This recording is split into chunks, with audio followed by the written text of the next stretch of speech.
Kunja Bihari. Prakash. Jaya Radha Madhava Kunja Bihari.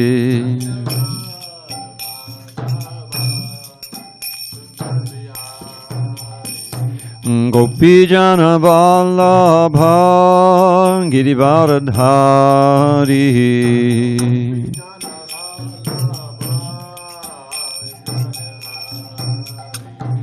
Gopi Jana Vallabha Girivardhari.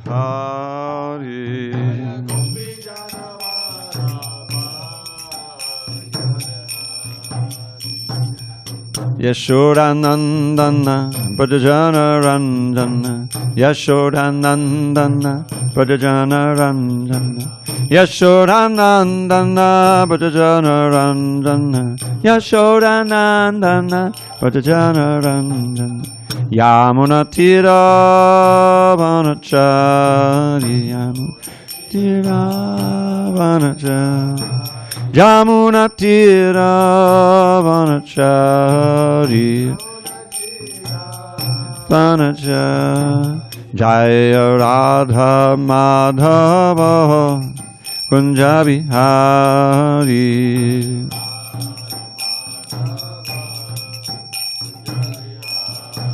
Jaya Radha Madhava Kunja Bihari.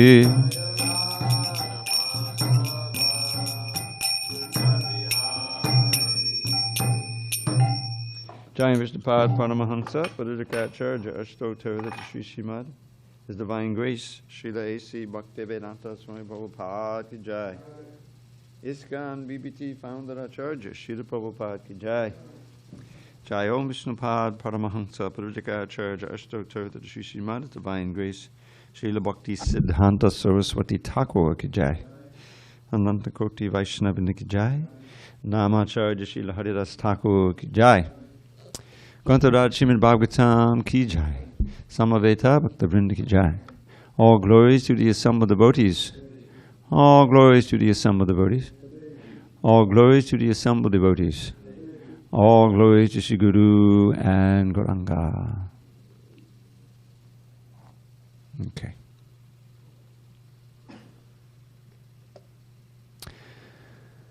Narayanam Namaskritya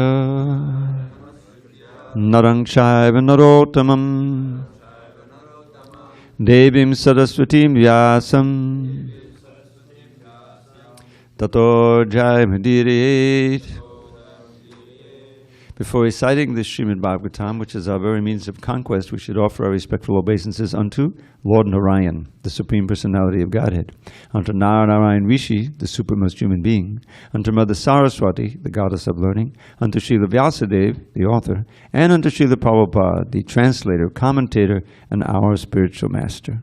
Nashta Prayesha Bhadreshu Nityam Bhagavata Sevaya Bhagavatyuttama Shloke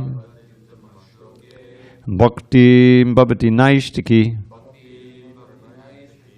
By regular attendance in classes on Srimad Bhagavatam and by rendering devotional service to the pure devotee, all that is inauspicious within the heart is destroyed almost to nil, and loving devotion to the Supreme Lord, who is glorified in transcendental songs, is established as an irrevocable fact.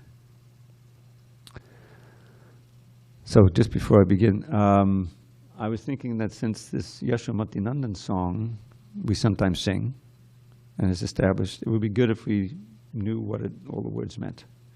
So near the end of the class, we're going to hand these out and we can look at the word by words, and gradually we'll learn the song. That's when we sing it, it'll mean so much more to us. Hare Krishna. And I'm counting on you, Govardhan, to hand those books out when the time comes. Okay.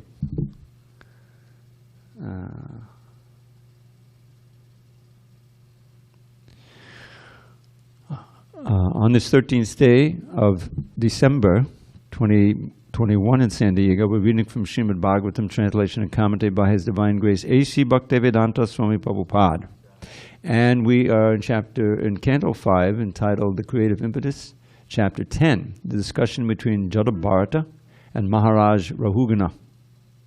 And we're studying text 6 today. Okay.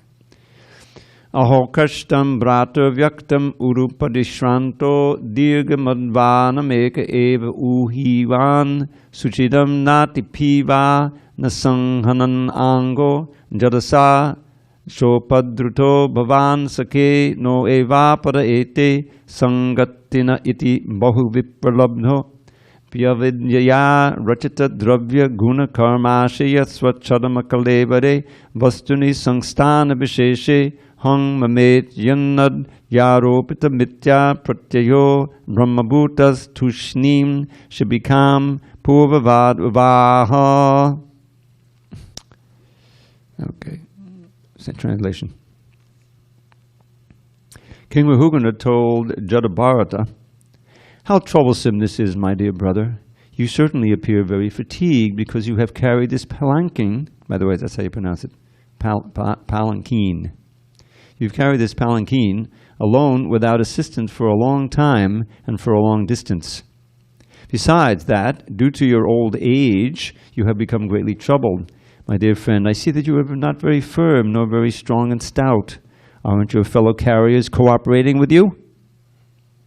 In this way, the king criticized Jada Bharata with sarcastic words. Yet despite being criticized in this way, Jada Bharata had no bodily conception of the situation. He knew that he was not the body, for he had attained his spiritual identity. He was neither fat, lean, nor thin, nor had he anything to do with a lump of matter, a combination of the 5 gross and 3 subtle elements. He had nothing to do with the material body and its 2 hands and legs. In other words, he had completely realized his spiritual identity, Aham Brahmasmi. He was therefore unaffected by this sarcastic criticism from the king. Without saying anything, he continued carrying the palanquin as before. Purport: Jada Bharata was completely liberated. He did not even care when the dacoits had attempted to kill his body. He knew that he certainly was not the body. Even if the body were killed, he would not have cared, for he was thoroughly convinced of the proposition found in the Bhagavad Gita, 2:20, Na hanyate handamane sharire. He knew that he could not be killed even if his body were killed. Although he did not protest, the Supreme Personality of Godhead in his agent could not tolerate the injustice of the dacoits. Who was that agent? Kali, that deity of Kali. Therefore, he was saved by the mercy of Krishna, and the dacoits were killed. In this case, while carrying the palanquin, he also knew that he was not the body. His body was very strong and stout, in sound condition, and quite competent to carry the palanquin. Due to his being freed from the bodily conception, the sarcastic words of the king did not at all affect him. The body is created according to one's karma, and material nature supplies the ingredients for the development of a certain type of body. The soul the body covers is different from the bodily construction. Therefore, anything favorable or mischievous done to the body does not affect the spirit soul. The Vedic conjunction is asangyayam purushaha, asango yayam purushaha. The spirit soul is always unaffected by material arrangements. Om jnana timirandasya jnanandana salakaya chakshu unmilitam mena tasmai shri gurave namaha. I was born in the darkest of ignorance, but my spiritual master, Srila Prabhupada, opened my eyes with the torchlight of knowledge. I offer my humble obeisances unto him and all members of Sri Parampara. So here we see first the king being a king. He starts out with this sarcastic insult of this Jada Bharata, who he doesn't realize is really a great sage, and realized soul. And so everything he said is wrong here. You certainly appear very fatigued because you've carried this palanquin alone without assistance for a long time. He hasn't done that. It hasn't been a long time, and he wasn't alone. Besides that, due to your old age, he's not old age. He's very young. You have become greatly troubled. I see that you are not very firm. Actually, he was very, very strong. And very strong. Aren't your fellow carriers cooperating with you? So the idea is that he's meant to shame him into doing the thing right. But that wasn't the situation. The actual situation is that Jada Bharata is such a realized soul that he's completely indifferent to the insults. And I mean, you can see how it was just child's play compared to what he had to go through with the dacoits who would try to sacrifice him. Even there, he was completely unaffected. One of the qualities you'll find repeatedly mentioned in the Bhagavad Gita for someone who is dhira or someone who is really self-realized is that sukadika samakritva labha labha jayadeo, in happiness and distress, matra sparshita konteya, extremes of heat and cold, pleasure and pain. One has to be able to tolerate those in order to be eligible for liberation. Yam hinabadiyantiyate purusham purusharshava samadukha sukham dhiram somitatvaya kalpadeta. So, and in the 14th chapter, you'll find the qualities of one who's transcended the modes of nature. There's a series of verses where Krishna describes the qualities. And there's one word that you can remember that kind of carries it, tulya. Tulya means equal. Manapamaneo, exactly what's happening here. Mana means honor and dishonor. Equal between honor and dishonor. Usually if we're honored, we feel very nice, you know, more the better, bring it on, right? And as soon as someone says a nasty word to us, immediately we become angry and sometimes embarrassed if they told the truth. And in other words, we're not at all indifferent to praise and blame. And one of the qualities of a devotee who is wanting to chant the holy name nicely, what is that? Trinada pisuni chena, todara pisuna, amanina manadena. Amanina manadena. Meaning that he himself wants no honor. And even if he's dishonored, it doesn't bother him. But he's always ready to offer honor to others, especially those who deserve it, you know, the great devotees, or just regular devotees. So Jada Bharata has all these qualities. He's completely indifferent to this sarcastic attack of Rahugana. And you'll see what happens is he continued to carrying the palanquin as before. So clearly, this is going to provoke the king. And the next thing, we'll see the next verse, he stops with the sarcasm, and he starts berating him. And then soon after that, Jada Bharata starts speaking. And one of the things that I always noted about this is that it's quite a history when you think of the previous chapter and description. He wouldn't speak at all. He wasn't speaking when his father was trying to train him. Remember that whole scene? He kept trying to train him, and he wouldn't say anything. He wanted to maintain that aura of stupidity and hopelessness and helplessness, so that they would leave him alone. You know, put him in a corner somewhere so that he could just meditate on Krishna. And then what to speak of when the dacoits caught him and wanted to offer him, you know, completely equipoised. I mean, would we be completely equipoised? We're freaking out just if there's some threat of possibly getting the COVID. You know, not me, you know. But he wouldn't care. He didn't care. He said, he knew exactly, Prabhupada describes it nicely. He knew he wasn't the body at all, and that he would go on. And he just was completely absorbed in thinking of Krishna inside. And this famous phrase we can try to memorize, asango yayam purushaha. Let's run through that one. First one is asango, which means no association. We actually have no association with the body. It's just an accent we're in here, because asang yayam, he certainly, ayam, this, purushaha. Purusha is the soul in the body who's trying to enjoy. But we actually don't have any association with the body or with anything else in this material world. Although we think we do. That's the dream. That's the illusion. We're completely convinced. I'm a 25-year-old American, you know, and I got a white skin, so watch out, you know, and all this craziness. So this is a nice phrase to know. Asango yayam purushaha. Say, asango yayam purushaha. Okay, try to remember that. So one thing that's interesting to note here, and we'll see in a few verses, I thought I'd bring it up now, is that in all of this, Jada Bharata kept his silence, right?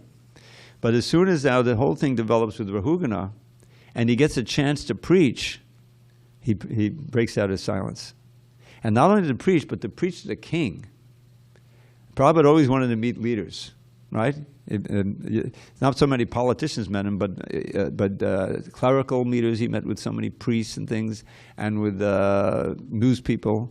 Anyone who has any kind of position, he wanted to meet with them because he knows they have influence. You can imagine if you can convert the king. I mean, Lord Chaitanya would do that. Prabhupada was already kind of a devotee, but he became a serious devotee. Or the leader of the impersonalists, not only Prakashananda, but also Sarvabhauma. They have thousands of followers who listen to them. So for that, he broke his silence, and he revealed himself to be a great devotee. And Rahugana, who was pious, he surrendered to him, and he heard from him, and we also get to hear the instructions. And he didn't pull any punches. He was describing the forest of material enjoyment, the very pessimistic view of material life. And it's interesting, when the next chapter comes and he starts speaking, suddenly we're back to shlokas. So get ready for that. We're going to actually need to write a board to keep track of what's going on. So this quality of tolerance, that's one of the first Krishna mentions. Matra Sparshita Kunti is like the fourth verse that Krishna speaks after the first preliminaries in the first and second chapter of the Gita. And it's all about the dualities of this world. And so this quality of tolerating the dualities and keeping your equipoise and your consciousness is something that we're training for. And the way it works is that if you're able to not try to enjoy this world, you'll be able to also tolerate the sufferings of this world. It's like toleration is two-sided, though it isn't often mentioned this way. You have to be able to tolerate the push to enjoy the allurements of this material world. We saw the great tolerance, the perfect tolerance, and embodiment of this Dhira quality in Haridas Thakur, right? Both sides. One, the famous beating in 22 marketplaces. They didn't really sentence him to be beaten in 22 marketplaces. They sentenced him to die from beating, which is a horrible way to go. You can imagine an execution like that, Yeah, right. Who survives, 2 or 3 marketplaces? You can imagine. So he just went into his, just like Prahlad, he was completely protected by his absolute absorption in thinking of Krishna, praying at every possible second. There's even one pastime from one Purana where he didn't feel any pain, and he thought his father was playing with him. He was just playing. And when he stopped, he said, "What is it? What's the problem? You a nice thing. You threw me off the cliff. I floated down. And I played with the elephants. I played with the snakes. I had this nice warm bath in the pot. What's so?" And then Haridas Thakur also said, Lord Chaitanya was on his back, he didn't feel anything, right? So that kind of course, that's beyond we can imagine, but tolerance. But that's what, but Srila Prabhupada also showed incredible tolerance. Not only at the end there, which was like superhuman, so everybody can see when he was, skin and bones and he didn't feel any pain. People would come to visit him, and he would inquire, did you get any prasadam? How's your wife doing, And they would burst into tears. Here's Prabhupada, who any ordinary person, the doctor said, would be writhing in agony. And he's just, he's tolerating the whole thing, and he's concerned with other people's welfare. So that's a quality that we need to cultivate. And really, ashram life is meant for that, is that there's so many austerities. Certainly your false ego can get a beating at any time, and just the 4 regular principles are a challenge. What to speak of, heat and cold and insults. If you go out, you're trying to give the highest knowledge, and people don't appreciate it. Or we hear stories, some crazy guy comes and attacks. There's so many things. So that, as Prabhupada often pointed out, that for a preacher, that's essential to develop that sense of tolerance and to stay encouraged and enlivened in the service where there's more danger and that will happen. So that the Krishna consciousness naturally does that. What is that? Dharmak Svanasiddhakpungsam. No. Vasudeva Bhagavati Bhakti Yoga Payod Janayat Yashu Vairagyam Jnanam Chayira Hoitukam. This vairagya is preliminary for the tolerance. There has to be, like I say, detachment, lack of raga, or attachment to enjoy the sense objects of this world. And then you become tolerant of the sufferings also. Because what are you doing? You're meditating on Krishna, you're thinking of Krishna, you're absorbed in chanting and hearing and remembering Krishna. And that allows you to transcend the modes of nature, transcend the bodily concept of life. So that whatever happens, you see it's not happening to me, and your absorption in Krishna means that you're not feeling the pains as much. That comes up in teachings of Kapila Dev, where he says, Tatikshava karunika suridak sarvadehina bhajata shatrabhakshanta sarabhaksarabhushana. So there you have it right there with the great sadhus. They're tolerant and they're at the same time merciful, right? In other words, it's easy to be tolerant if you're sitting in your room, nicely heated, you know, and everything is just fine. I'm intolerant. But actually, when you go out to try to give Krishna consciousness, showing the other quality, compassion, that's when you get insults, and that's when you're exposed to the elements and all these kinds of things. So that's, you know. So how does one get to that point? Maya nanyeva bhavena bhaktim kurvanti ye judham yat matkate chakta karmanas chakta swajana bandhava. Those two verses actually go together. How does one become such a sadhu? Maya nanyeva bhavena bhaktim kurvanti ye judham. With firm vow, one performs undeviating service to me, pure devotional service. And for my sake, one will give up any activity that's an impediment or that's not in the program, and take on things that may not be very pleasant. And with that, then he describes how one of the preliminary benefits. Marashriya kata nishta shinvandi katayanti cha tapanti bhavadastapa naitan mangata chetasa. Marashriya has two meanings. One is that the kata that he's talking about, being always absorbed in hearing and chanting about Krishna, that is also taken shelter of Krishna, involved with Krishna. Or it can refer to the one who has taken shelter of Krishna. But in either way. Kata mrishta. Mrishta, very attractive vibrations about Krishna. Krishna kata is such a elixir. You know, it's a life-giving elixir, is described later in this series of verses. And so, Shrinvanti Katayanti, hearing and chanting my glories. Then, Tapanti Bhavadastapa Naitan Mankata Chetasa, because their minds are absorbed in me, they don't feel the miseries of this world. Tapanti Bhavadastapa, the tapa. It doesn't impinge upon them. And Prabhupada would give this example, I always, you know, where the mind is, if the mind is absorbed, even in material things, if you're absorbed in something, you're not so bodily conscious. You know, he gave the example of Stalin, the dictator during the World War II of Russia, of Soviet Union, who was supposed to get an operation on his belly. You've heard this lecture before? And so, actually, his doctor came to give him anesthesia. And so he said, no, it's okay. Wow. He's going to have an operation, not, you know, and just grit through it. And Prabhupada, you know, described it to his ability to focus on something else and tolerate, you know. But the reason why is because he didn't trust anybody. He figured, when I'm out, you know, who knows what this doctor is going to do. Maybe he'll just cut and give an excuse. Oh, sorry, you know. So he said, I'll stay awake, you know. But anyway, the principle is there, and we've seen great devotees who are able to tolerate things that we can't even conceive of. So Jada Bharata was in that category. He was so absorbed. He's in the same category as Prahlad, as Ambarish, as we mentioned yesterday, and Haridas Thakur and others.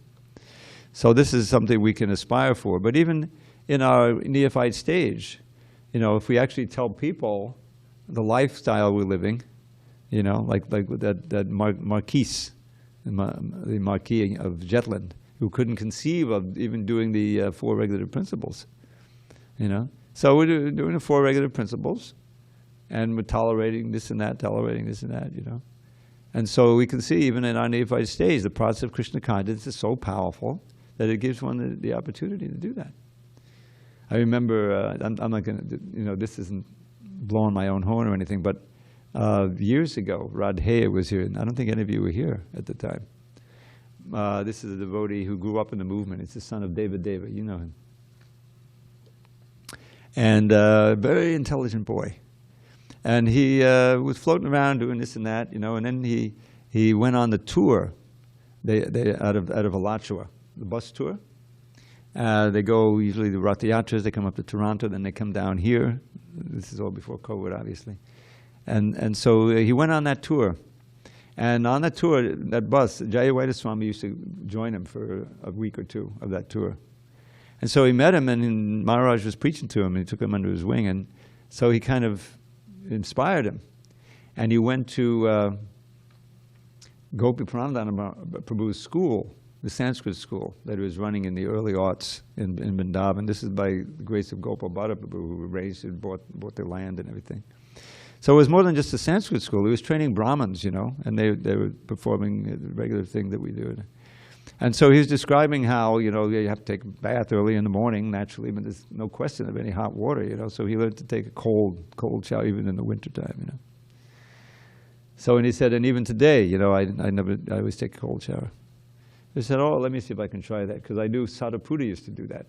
I lived with him in Philadelphia. We were living in the same house, and he would always, you know, not even a drop of hot, he would just take cold, you know. Okay, that sounds pretty austere. So I started trying it, doing it, and you know, it wasn't that bad. And I think I mentioned this before. There's a certain breathing technique where it's like a heating breath. I learned that in my yoga days, and if I really had, you know, got cold, I would use that, you know. Anyway, the bottom line is that to this day, that was 7 years ago, or whatever, when he was here, you know. I'm still like, no, I'm not going to, you know, I've got a good string going, you know, so I'll leave the hot. So it's like a, you know, 30-second shower, big deal. But the point is that you find out the mind becomes accustomed to it, and it's something you want to keep going, you know, just keep doing. So that's you can imagine, you know, bringing that up to the point where even any kind of threat would not even bother you. And you can just say, just call on Krishna. You have to be able to call on Krishna from the bottom of your heart and become completely absorbed, you know. But I think that the best training is Sankirtan, is going out, you know, meeting the people, because there are unpredictable things happen. You know, car accidents, this and that, crazy people, whatever, you know. So that's one of the prerequisites of being successful, is being able to go through. I mean, sometimes things happen that would in your old days would have disturbed you probably all day or maybe all week, you know. And then now you can, you know, someone insults you or spits on you or whatever it may be, and you just throw it off, and you meet the next person, you're conscious. So that's the strength of the devotee, as Maharaj mentioned. The real strength is tolerance. You know. So I'd like to go over this song, because it's a great song. Bhaktivinoda Thakur Prabhupada taught it to us. It's in the songbook. And we often sing it. We sing it sometimes. And in LA, they do it practically every day, right? Every day, without fail. So, but really, it's good to go over the word by words. Now this, okay, thanks. Yeah, I was asking someone to look it up because I didn't look it up. And you can apply this process to other songs, such as Shri Shri Guru Vashtaka. You can go through that. I bought these books, you know, for everybody to be able to do what we're doing now. What's the page again? 65. Okay. Sri Nam Kirtan. All right. So let's go through. I won't go through the tunes. We don't have to sing it. Yashomati Nandana. Now the word Nandana we should know, as in Nandana, you know, the beloved son. Now why Nandana? Because he gives pleasure. So much pleasure. That's the idea. Yashomati is the name for Mother Yashoda. So Yashamati Nandan. Now the whole idea of this song is mentioned in the beginning of the next verse, right? Isn't that where he has this line, Amala Harinam? Yeah. Amala Harinam Ami Abhilasa. These pure holy names, Amala means with no mala. Mala means dirt. Amala means pure. Harinam we know. Amiya Vilasa are full, Amiya, of these sweet nectarian pastimes of Krishna. The idea is you hear the name, if you know what it means, it calls to mind a little pastime. Yashamati Nandana, you can see in your mind's eye. You see what I'm saying? So that's what these names, there's many songs like this. So Yashamati Nandana, Braja Varanagar. We may have Baranagar. Now in Bengali especially, the B's and the V's are often interchanged. Even you'll find Vrindavan, Brindavan is another way, right? So Vraja Vara Nagara. What does it say here? The transcendental lover in the land of Braja. Okay. Nagara is a hero for ladies generally. That's a hero. That's why it says a lover. And Vara means the best. Always means the best. That word comes up several times here. Like Natavara. Natavara, the best of dancers. So Braja we know, right? Vrindavan, Braja Varanagara, the foremost transcendental lover in the land of Brahman, of course, of the gopis. Gokula Ranjana. Ranjana is to delight. He delights all the people of Gokula. The word Gokula just means everybody in Gokula. And Kana, the darling of Krishna. This word Kana is it's like a little familiar name for Krishna, right? He's the darling of everyone, so everyone can call him. I'm sorry? Nickname. Very good. Gopi Purana Dana, the wealth of the lives of the gopis. Purana comes from the word prana, which means the air, the life air, so it can mean life. Dana is the wealth or the treasure. It's like we have Godhana, the wealth, which comes up in this song, is the wealth of the cows. That's where the wealth is. So he's the wealth of the life heirs of the gopis. In other words, he's dearer to them than life. Madana Manohara. Now Manohara means one who takes away the mind. You see? Manohara, enchanter. Someone who enchants the mind. He enchants the mind of Cupid, who enchants the mind of everyone else. In other words, he's so attracted that he even attracts Cupid. He most attracted. Madana Manohara. Kaliya Damana Vidhana. Now Vidhana means simply to perform. And Damana means chastise. Chastisement. He performed chastisement of Kaliya. Kaliya, you know, the snake with many hoods, right? Okay, then comes the Amala Hadinam Amiya Vilasa. So this is like an interlude verse. These pure holy names, Amiya Vilasa, are full of sweet nectarian pastimes. So Vilas is always a transcendental pleasure. The Hari Bhakti Vilas, the transcendental pleasure of the activities of the devotees of Hari. Okay, then Vipina Purandara. Vipina is the garden groves, the forest groves. Purandara, the prince or the monarch of those. He's the king of enjoyers. Navina, very fresh, youthful. Nagara, Vara, the best of youthful lovers. Again, we have Vara, that word Vara, the best of lovers for the gopis, very fresh and youthful. And Vangshi, of course, is the flute. Vadana on his mouth. He holds the flute to his lips. Suvasa, and he's dressed so nicely. Now you can see in that one verse, which is really half a verse, there's so many things to help us remember Krishna. The whole idea is these are very specific, substantial descriptions of Krishna in many ways. Okay, Vraja Jana Palana. Now we know the word Gopal. Bhakta Sal. Haribol Sal. Do you know what the word Gopal means? Go, as in Govinda. Go is cow. And Pala is protector. See? So that's what Gopal means. So Pala, here we have the word Palana. He protects all the people of Braja. So many demons came. We know the stories, right? Asura Kula Nashana. Nashana means to destroy. He destroys the community of Asuras. What does it say here? The destroyer of demonic dynasties. Okay. Nanda Maharaj. Here's the word Godhana I mentioned would come. The treasure of the cows. Rakawala, the keeper of Nanda Maharaj. This is where, like, Rakshana is a word that means to protect. Right? Raksha Rakshamam. There's a verse. Rama, how's it? Rama, Rakshamam, protect me, Raksha. So it's Rakawala. This is a little upper Bronx, a little change in spelling, but that's what he is. The one who protects, takes care of the wealth of cows belonging to Nanda, which numbers like 900,000. Govinda we know, right? Pleaser of the cows and the senses.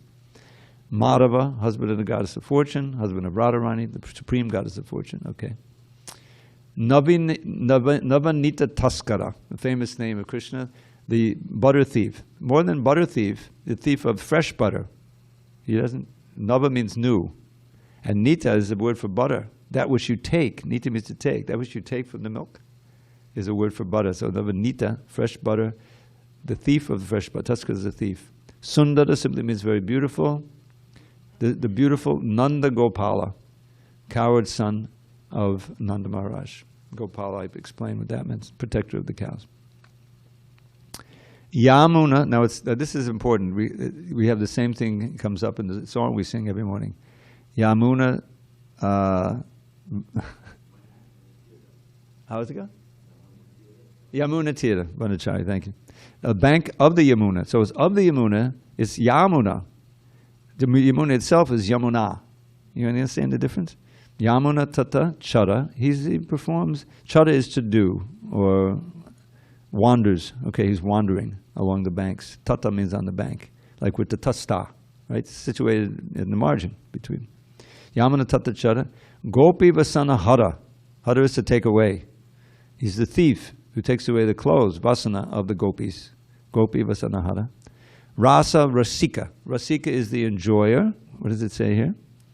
Delights in the mellows of the rasa dance. Yeah, but it's a noun. Rasika is one. We have this in the 3rd verse of the whole Bhagavatam. Become a rasika and always enjoy the Bhagavatam.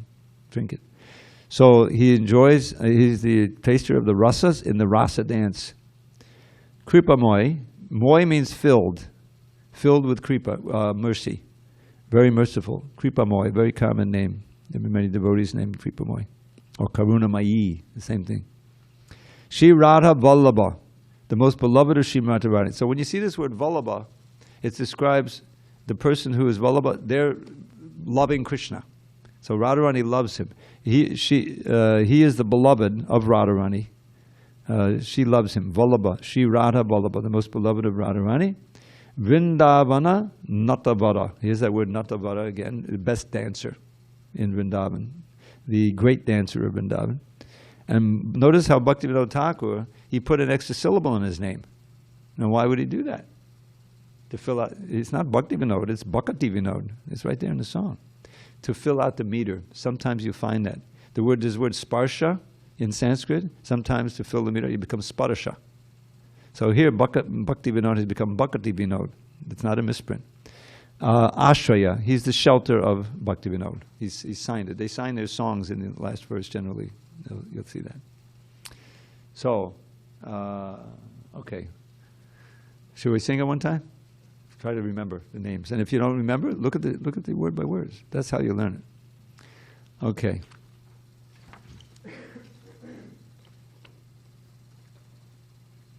Dravida Prabhu? Yeah, I'm sorry. I know we didn't leave time for questions, but we're going to sing this song. Maybe we'll have a little time afterward. It won't take us very long. We're just going to do one line at a time. I mean. Yes, I can wait. No problem. Okay. Yashomati Nandanam Brajambara Nagara Gokura Ranjana Kana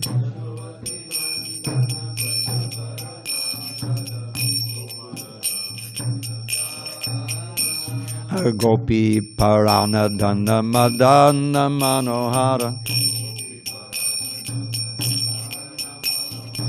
Kaliya Dhammana Vidhana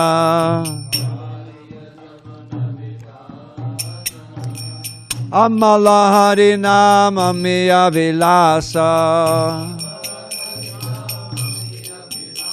Avipina Purandana Navina Nagaravara Vangshi Vadana Suvasa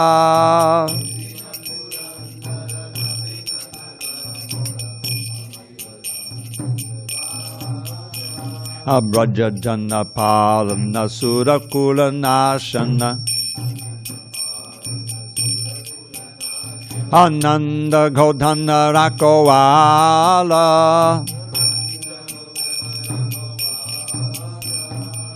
Govinda Madhava Navanita Taskara Asundarananda Gopala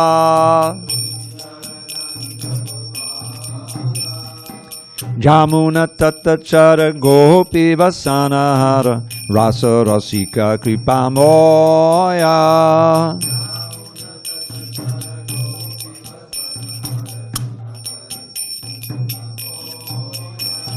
Shri Radha Vallabha Vrindavana Natavara Bhakti Vinorashaya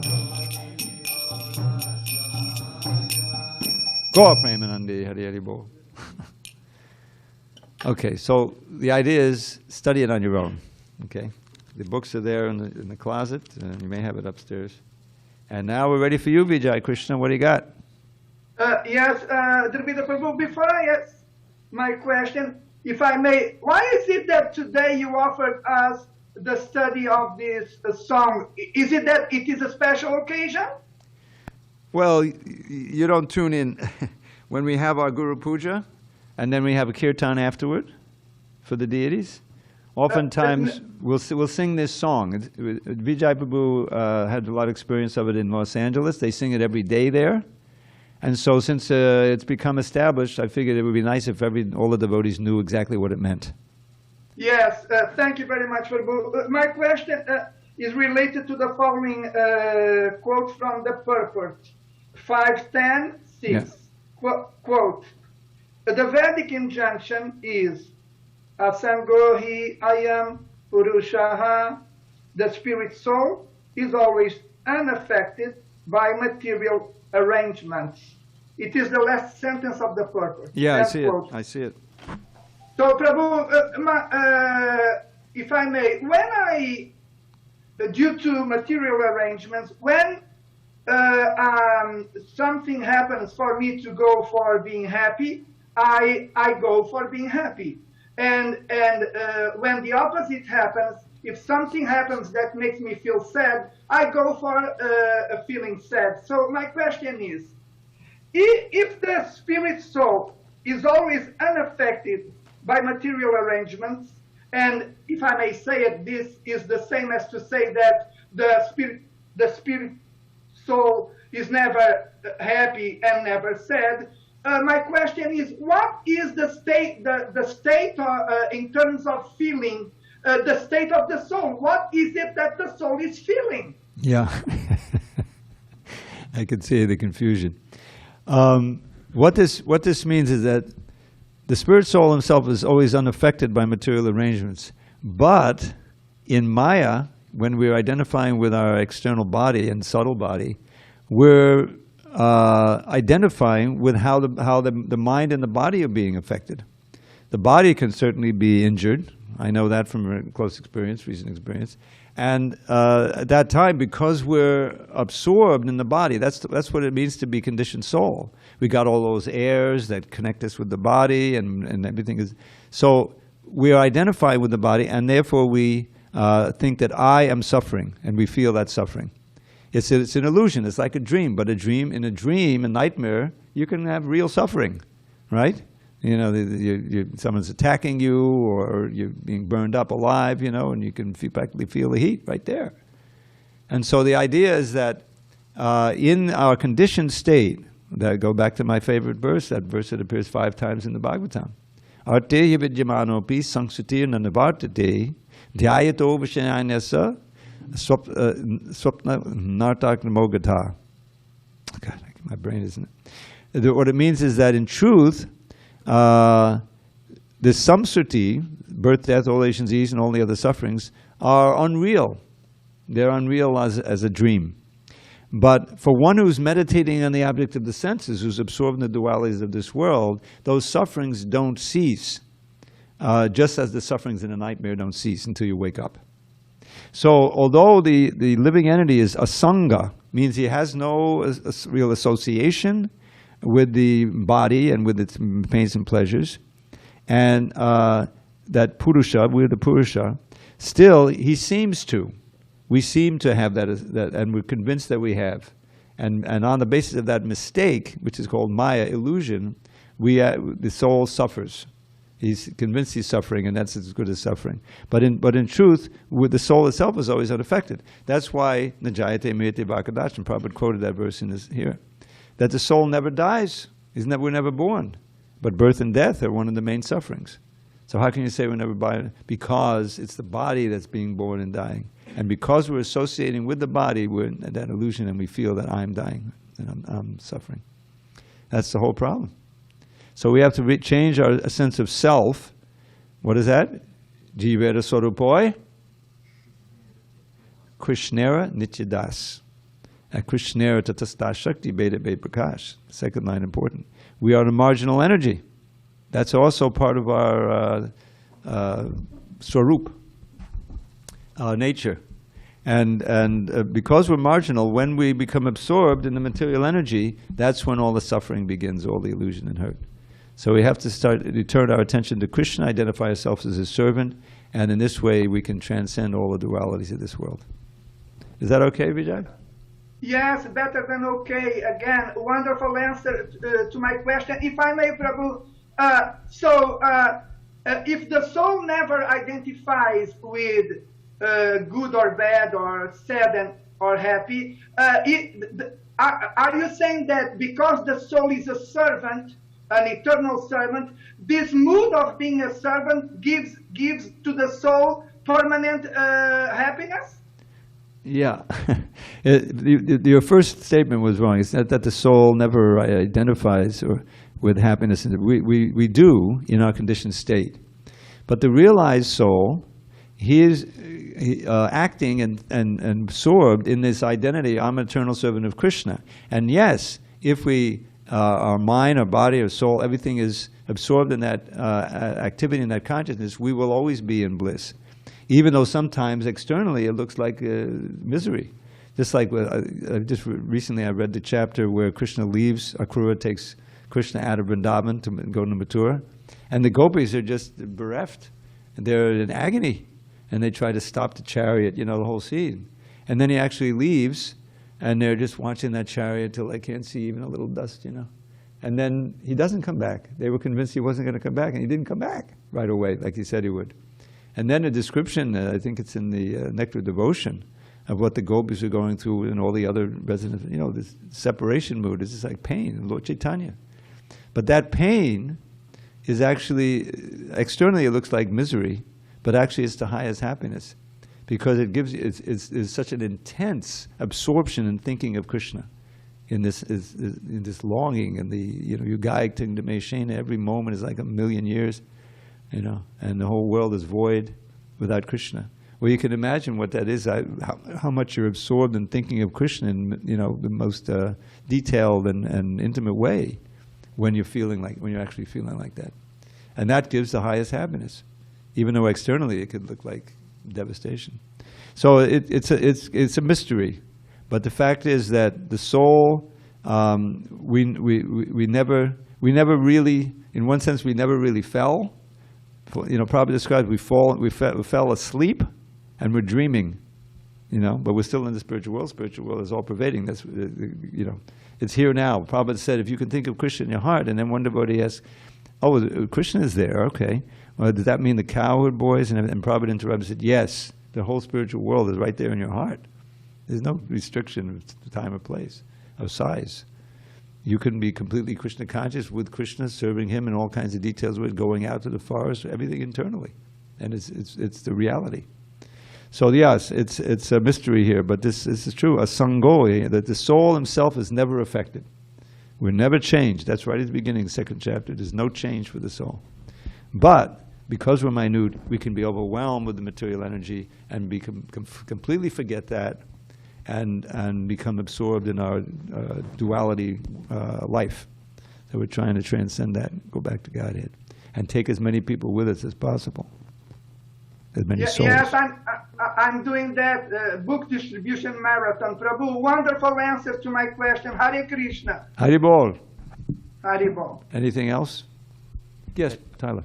Thank you so much. I had a brief question, and then you just made a really great point that was touching upon one of the biggest questions I've had in Krishna consciousness, so I'd like to ask about that. But the question was just about the shloka. I thought I heard during the translation, or when you're reading it, was there a word in there that sounded like Upadeshamrita? Which sloka was that? The one that we just read today for the verse. Sorry, the verse.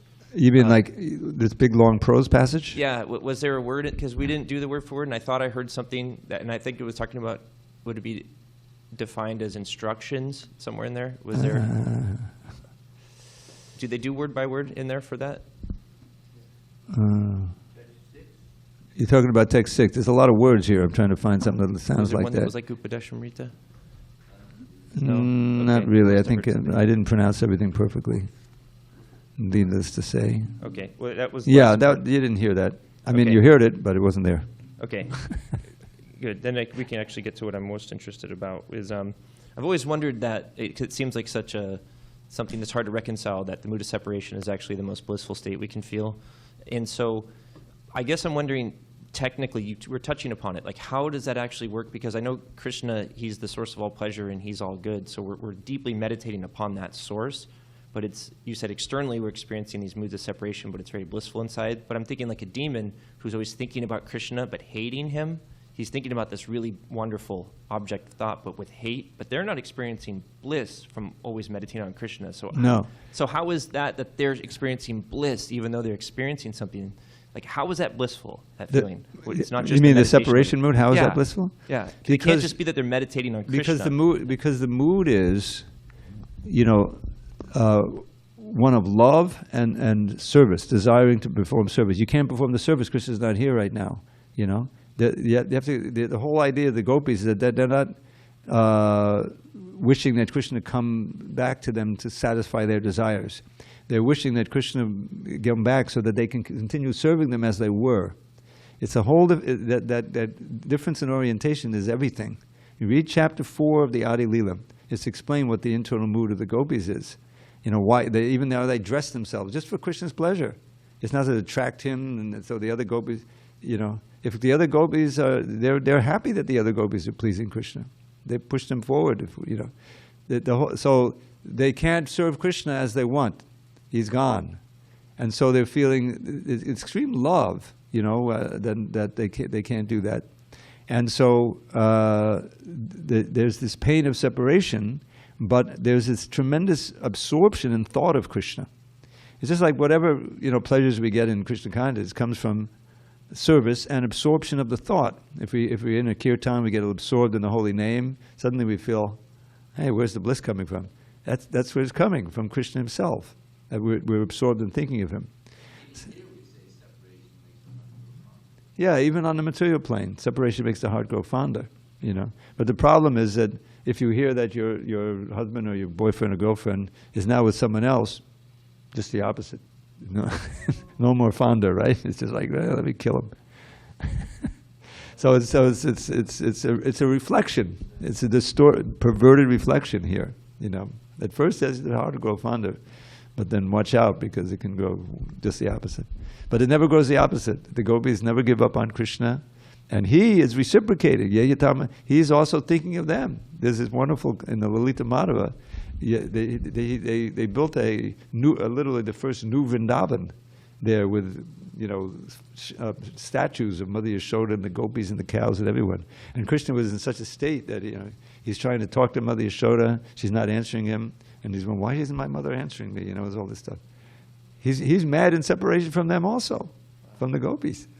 It's not mentioned really much in the. I mean, it is when Krishna sends Uddhava to the gopis, to console them. He's always thinking of them. So it's a different. It's the purest love, and it can sometimes manifest in these extraordinary symptoms, like Lord Chaitanya showed. Of separation and pain. He's rubbing his face on the wall, and he's withdrawing the limbs. It's almost difficult to read and think about. But it's a sign of the highest ecstasy. you know, and it's just one of these inconceivable things, how that could be. All right, I think we should adjourn. All glories to Srila Prabhupada. Hari Hari Bol.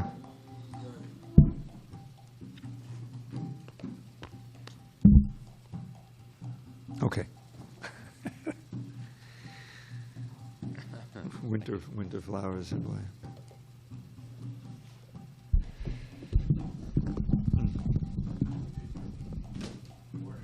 Keep going.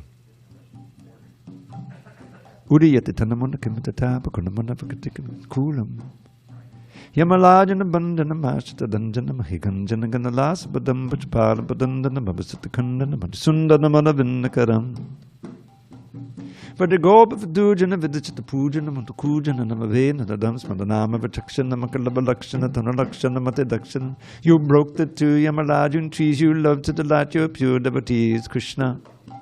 Jai Shri Krishna. You're the coward's prince and the life and soul. To serve you with love is their only goal. Krishna. Jai Shri Krishna. To worship you again and again is the way of the wives of the coward men. Krishna. Jai Shri Krishna. You're dashing, clever, and most debonair.